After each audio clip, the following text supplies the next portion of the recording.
The True Story of the Three Little Pigs by A. Wolf. Everybody knows the story of the three little pigs, or at least they think they do.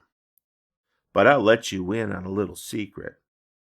Nobody knows the real story because nobody has ever heard my side of the story. I'm the wolf, Alexander T. Wolf. You can call me Al. I don't know how this whole big bad wolf thing got started, but it's all wrong.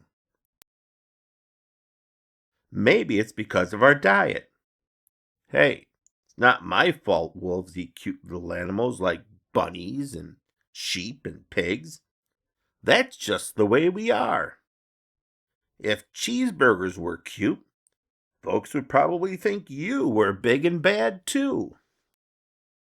But like I was saying, the whole big bad wolf thing is all wrong.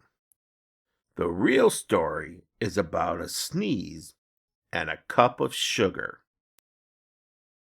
This is the real story. Way back in Once Upon a Time, I was making a birthday cake for my dear old granny. I had a terrible sneezing cold. I ran out of sugar. So I walked down the street to ask my neighbor for a cup of sugar.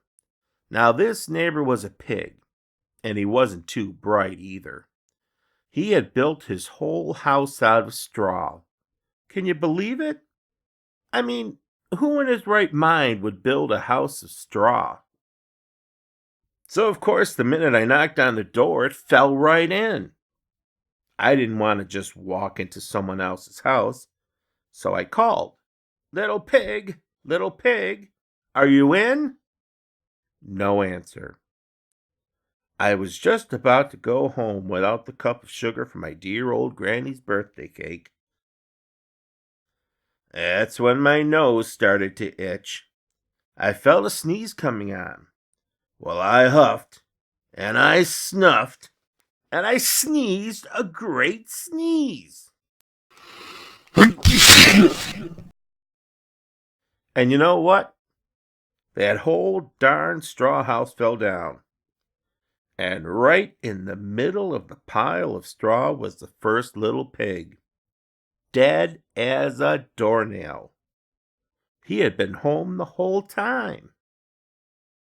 It seemed like a shame to leave a perfectly good ham dinner lying there in the straw, so I ate it up. Think of it as a big cheeseburger just lying there. I was feeling a little better, but I still didn't have my cup of sugar. So I went to the next neighbor's house. This neighbor was the first little pig's brother. He was a little smarter, but not much. He had built his house of sticks. I rang the doorbell on the stick house. Nobody answered. I called, Mr. Pig, are you in? He yelled back, Go away, wolf, you can't come in. I'm shaving the hairs on my chinny chin. I had just grabbed the doorknob when I felt another sneeze coming on. I huffed, and I snuffed, and I tried to cover my mouth, but I sneezed a great sneeze.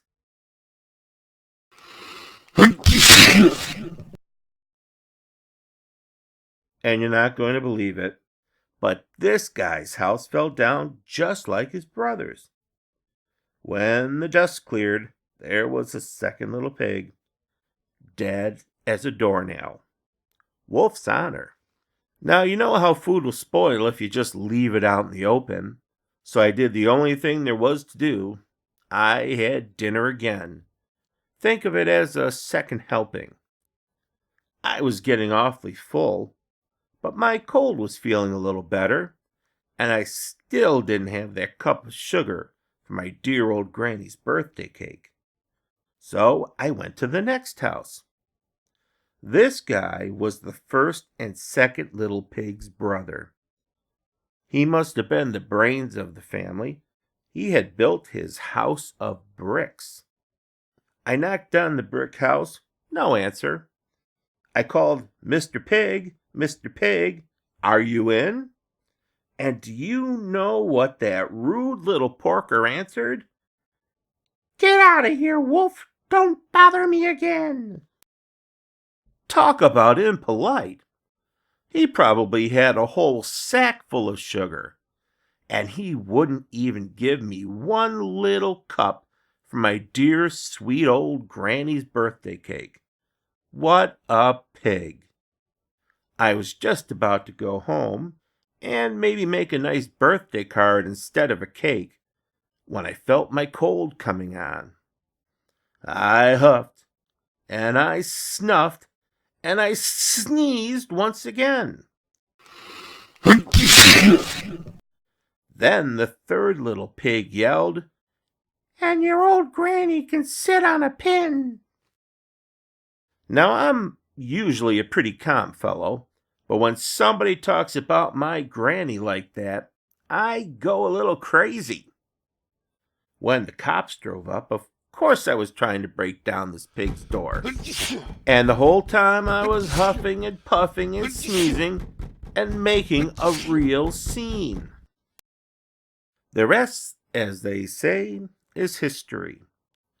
The news reporters found out about the 2 pigs I had for dinner. They figured a sick guy going to borrow a cup of sugar didn't sound very exciting. So they jazzed up the story with all that huff and puff and blow your house down, and they made me the big bad wolf. That's it. The real story. I was framed.